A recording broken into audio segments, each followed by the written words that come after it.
بسم اللہ الرحمن الرحیم۔ السلام علیکم ورحمۃ اللہ وبرکاتہ۔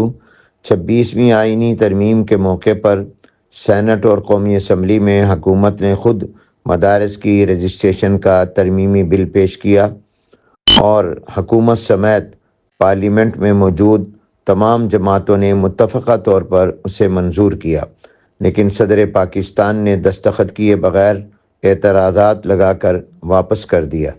اس صورتحال پر غور اور متفقہ لائحہ عمل طے کرنے کے لیے اتحاد تنظیمات مدارس پاکستان کے صدر حضرت مولانا مفتی محمد تقی عثمانی صاحب دامت برکاتہم العالیہ نے تنظیمات مدارس کے دیگر مرکزی قائدین کی مشاورت سے اتحاد تنظیمات مدارس پاکستان کی سپریم کونسل کا اجلاس 16 دسمبر بروز پیر بعد نماز مغرب اسلام آباد میں طلب کیا ہے۔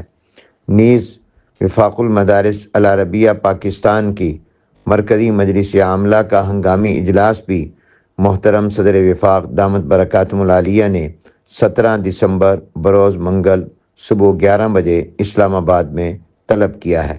تمام ارباب مدارس سے گزارش ہے کہ وہ ان اجلاسوں کے فیصلوں کا انتظار فرمائیں۔